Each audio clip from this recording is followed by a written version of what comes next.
je m'appelle Antoine Roblin, je suis professeur ici en psychologie sociale et interculturelle. Je travaille plus spécifiquement sur les questions migratoires et je donne des cours sur psychologie des migrations et des relations intergroupes de manière générale. Moi, c'est Clémence de Swert. Je travaille au Centre d'études de la vie politique de l'ULB. Je suis doctorante.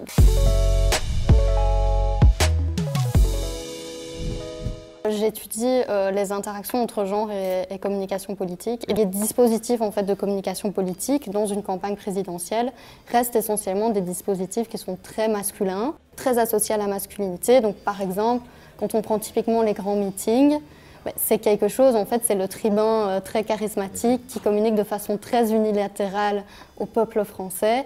Donc, une des stratégies des femmes politiques pour pouvoir un peu naviguer dans un monde politique qui est assez hostile, c'est l'idée qu'elles mettent en avant des qualités qui sont supposées féminines en politique, et donc l'idée d'être plus proche des gens ou d'avoir une gestion très pragmatique de la chose publique et de ne pas être vraiment dans les paroles, mais plutôt dans les actes. Ce que tu dis, c'est reprendre une identité qui est dévalorisée pour en créer quelque chose de nouveau, ou en tout cas en faire une stratégie, en l'occurrence la politique.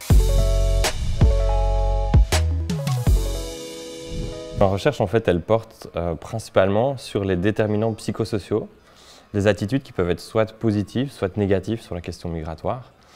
Et dans la campagne présidentielle, dans tous les débats qu'il y a autour, la question de la migration, de manière générale, est fortement liée à plein de polémiques, même sur la question de l'identité nationale. C'est intéressant ce que tu dis, parce que l'idée qu'il y a des discours assez anti-immigration, mais ils vont s'accompagner aussi de discours parfois anti-genre. Sur ces sujets-là, on retrouve un petit peu le clivage gauche-droite traditionnel. Il y a effectivement qu'est-ce qui se passe dans les clivages politiques, et il y a comment est-ce que les gens vont percevoir tout ça.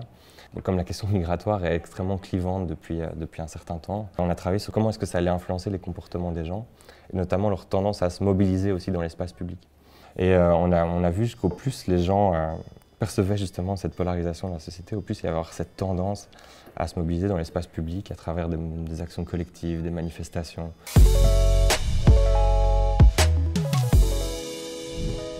En tout cas, j'ai l'impression que tant sur tes recherches sur la question du genre que les miennes sur la question des minorités issues de l'immigration, il y a là un sujet qui sont la gestion des diversités au sein de la société, qui est vraiment un sujet central dans la question des campagnes et qui va probablement aussi amener à une forme de polarisation entre deux choix de société dans tout le long des débats qui vont suivre sur cette campagne.